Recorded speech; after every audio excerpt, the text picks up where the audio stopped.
Well, I think it's time to give you guys an update.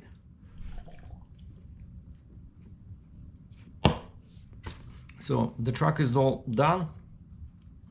I took an Uber yesterday to Guelph, and the repair was pretty expensive. It was 850 bucks Canadian. And I'm like, wow, why is it so much? And then I look at the description and I remembered, how much I asked them to do.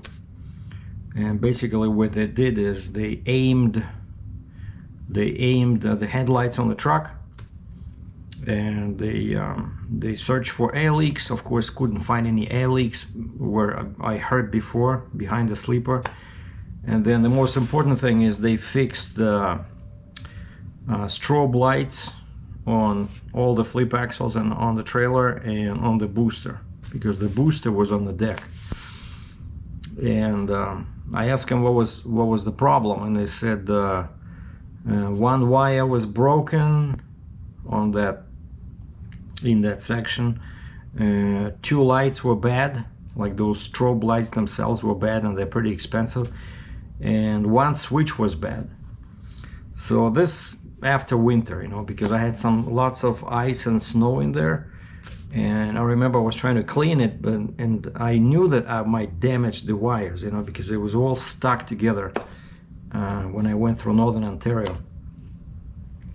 And so they fixed that, and they greased all the units, just the trailer, the booster, the flip axles. And also I asked them to weld, that shim plate on the rear axle, so I can attach shims with a bolt. Whereas before I only had that plate welded after axle 2, so that I can do 2 plus 2. So now, since I have this extra axle, I had it since winter, right? I can do 3 plus 2, but in order for that to work, I would need shims between axle 3 and the spreader. And so I needed those plates welded, and so they did that. So now I'm all ready. If I see a heavy load, I can do 3 plus 2. But for now, so I drove it back, and I have 3 axles in the back, and I have the booster on the deck, and my long neck is extended. And so now I'm trying to find a load.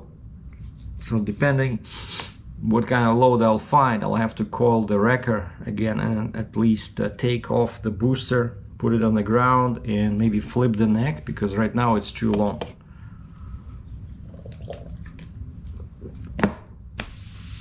Now another thing that happened is I've been trying to fight this check engine light on the Charger. And so I ordered a couple of spacers. Let me see if I can find them over here. On Amazon Canada. And the first one came on the next day, the first 2.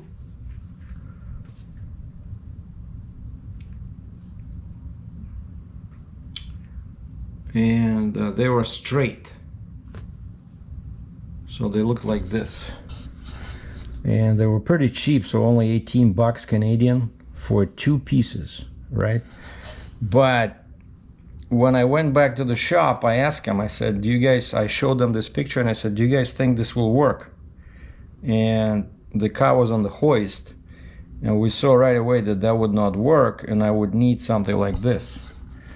You see, this is a 0.2 sensor spacer, but 45-degree angle, and looks like much better quality, because 33 bucks is for one, and it has inside there, it has a filtering element to further confuse the O2 sensor.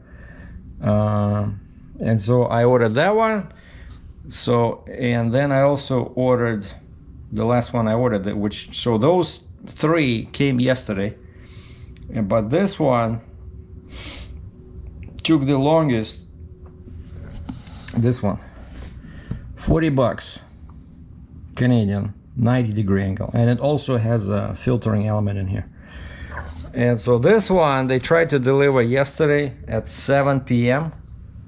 I'm guessing, thinking that they were delivering to a house, but you know, it's my post office. They close at 6:30, and so I kept tracking, and it says attempted delivery on April 20th. The business was closed. And so I went to my profile on Amazon, and I think it's very helpful to you know, to add delivery information. And so I added hours, Monday through Saturday, no Sunday, no holidays. And this time, and I called customer service. And of course, how do you call customer service with Amazon? You know, like, these guys are paranoid, right? So you have to find, like, contact us, like there's a problem, right? And they don't give you they don't give you a number.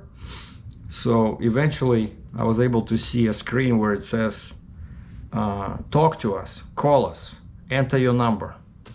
And so I have to enter my number and then click the button that says call me now, and they call me. Like, basically they don't want people to know their phone number, which is, I think it's crazy, but maybe because they have such a big volume of sales, they don't want to give out their numbers, right? But basically it's super hard to find customer service for Amazon.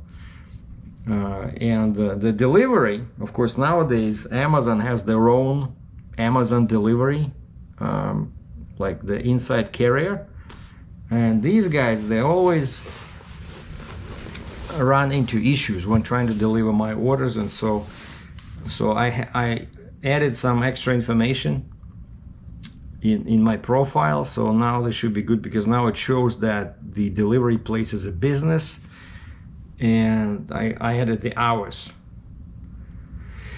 And so I drove to the tire place where they installed the headers and showed them these, and they said, yeah, bring the car tomorrow, but again, we cannot give you a specific time because we're all booked, but this will not take long. Like, when we are between jobs, you know, when, let's say, we're waiting for parts, we'll just put your car on the hoist and quickly install these. But they said, we want you to leave the car in the morning, and they said it might take us up to the end of the day to find the spot. And so I'm okay with that, because right now I'm fully focused on finding a load, and been talking to some guys. Found what was the most interesting one? Like, an interesting load I found was a fire truck. It's called E-1 fire truck. Turns out they're made in Florida. For some reason they were shipping, I'm guessing it's used, a fire truck from Ontario to the States, I think to the port. And I look at the picture, and the listing says 32 feet long. And of course, you know, fire trucks, they have this huge overhang in the front or in the back, right? So no way it would fit on my trailer. And I called the guy, I said, do you know how much space you need in the well? He says 28 feet. So I was 2 feet short. Okay, and then that was a US website. And now actually I'm still talking to one guy. One guy wants me to go to Mississippi, and bring back what looks like a brand new machine from the factory where they make them in Mississippi, bring it back here. And I said, yeah, give me a couple of weeks so I can find a load going down there. And I gave him a quote. Looks like they like it, but they said, how much extra if you go down there empty? So I gave him that number. No response. It probably was too expensive for them. So now I'm just trying to find something in general, because that one from Mississippi has not been confirmed. So I have no idea if I'm doing that or not, but I don't want to go far. And then just now I talked to a guy. He posted a load on the Canadian load board, and the problem with that one is they never post any information, right? Like, this guy just posts a load and just says extension this and this, 72,000 pounds. Basically, no email, you have to call them. I look at the listing, it says British Columbia. So sometimes you gotta be aware of the time difference, right? Because BC is 3 hours back. So if it's 3 o'clock here now, then in BC now it's 12 o'clock.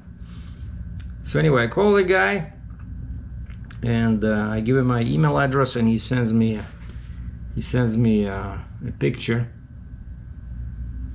Hold on, let me see if I can make it bigger. And this is just kind of like an illustration why it's so difficult to work with this load board. Again, because all it said was 72,000 pounds and extension number, right? And then the guy sends me this nice cute little picture. So it's a container loader heister. Now if you look here, chassis says 310 inches long, 166 wide, 166 wide, which is pretty bad because you would need pilots pretty much everywhere. But the first thing I look at is the height, because that's always a problem with RGN loads. So 151 inch, 12.7 tall. And I tell the guy that probably it'll be like 14.5 on my trailer, and this is coming out of Ontario. Like, that's too tall. 14.5, it's, I don't want to do that, you know, because they're gonna send you on county roads. It'll take forever. And the guy of course says, well, we shipped a few of these over the past months, and height was never a concern. Oh, really? 12.7 was not a concern? You know, it's like they tell you when you go to a delivery, right, for example, and the guy says, yeah, just turn around over here. And I said, sir, I'm 107 feet long. Oh, well, we have guys turn around over here all the time, you know, you're not the first. Like, they always tell you about some other guy that did that, you know, and so the same idea here, right? Height was never a concern. And I said, maybe the carrier you used had a drop side rail trailer. If you had a drop side rail trailer, height would not be a concern, because a drop side rail is at least, I'm guessing, what, like 15, 16, so it's like 6 inches lower, you know? So I would be 13, 11.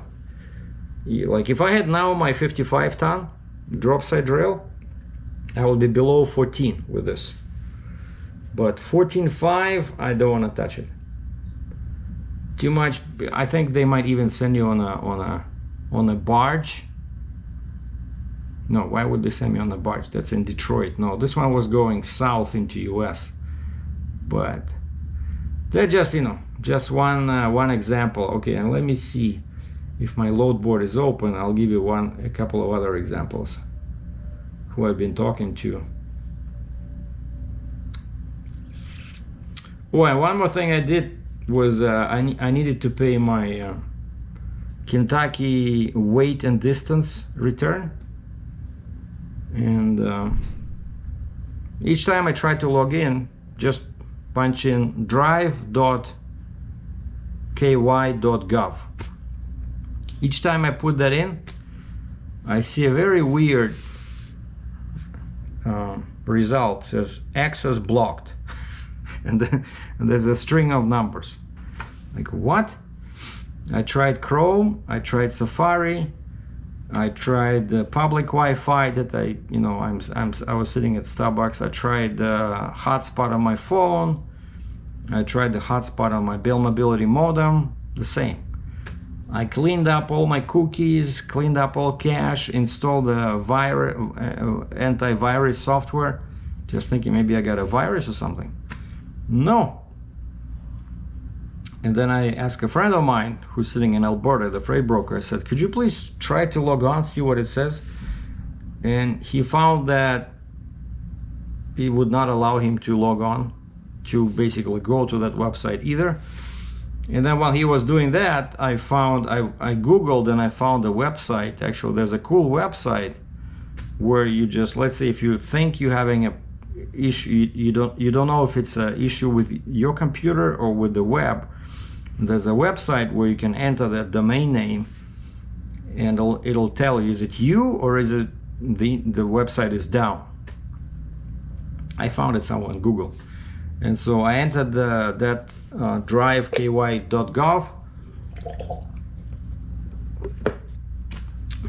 and after a couple of seconds, the spinning wheel was replaced with the website is down.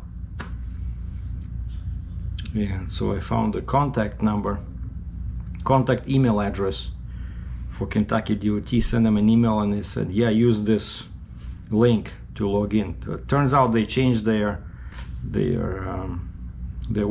You know, when you type in that supposed to be correct drive, you know, website, it doesn't work. So anyway, some of the loads I've been looking at here. Well, we have something new here, but most of them are cheap. They don't want to pay, you know, but I usually go by the weight, right? I just sort them, put the heaviest loads at the top, because I always have much better chances of, you know, getting a proper rate from those. Oh yeah, there's a load from Ontario going to Michigan, and it's only 230 miles, but they don't want to pay my rate. And there's a couple of loads out of Ritchie Brothers in Bolton, where Captain Sergei is not welcome anymore. So I don't want to even bother with those. As soon as I see Bolton, Ontario, I know it's the auction. And even though the rate is not too bad, going to Texas. And then I talked to one guy who had Ontario. No, I think it was Ontario to Texas as well, but I don't want to go that far right now. So, but on this US website, so I'm searching Ontario to anywhere, Quebec to anywhere, and then anywhere to Ontario, and anywhere to the entire Canada. So yeah, this week is slow. What I'm trying to say is because of the Easter, you know, usually Wednesday is the best day, nothing yesterday. I keep exchanging emails with guys, and so today's Thursday, and oh wow, 25 grand, 120,000 pounds.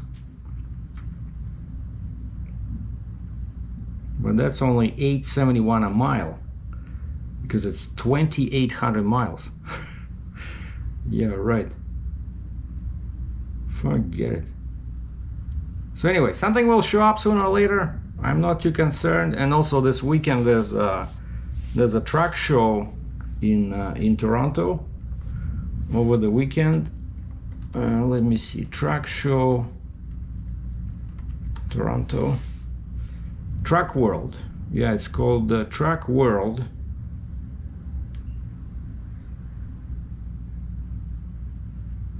Yeah, I think it's already started, but I didn't register. But basically, it's a Canadian truck show. Yeah, April 21st, April 23rd in Mississauga, Ontario. So might be cool to go check out. You know, if there's any new trucks, trailers, stuff like that. So if I don't find a load, so that's my plan. I'm gonna go maybe Saturday, right? 23rd is Saturday. Maybe because yeah, tomorrow I have to drop off my car to install these little spacers, so I don't know when they will be finished. But Saturday I should be free, unless I find a load for Monday where I have to leave Saturdays. You know, sometimes I find a load where I drive over the weekend, and then Monday I'm loading somewhere, like in the States, for example, right?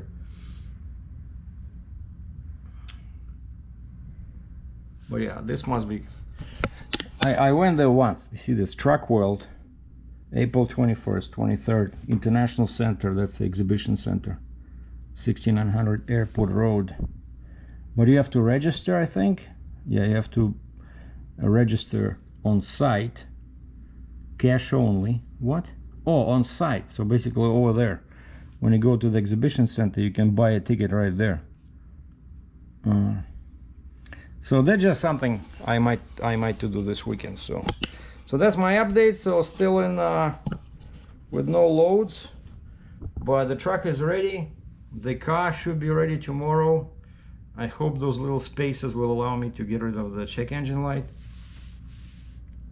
So now all I need is a good load that pays a lot of money but doesn't go too far. Thanks for watching.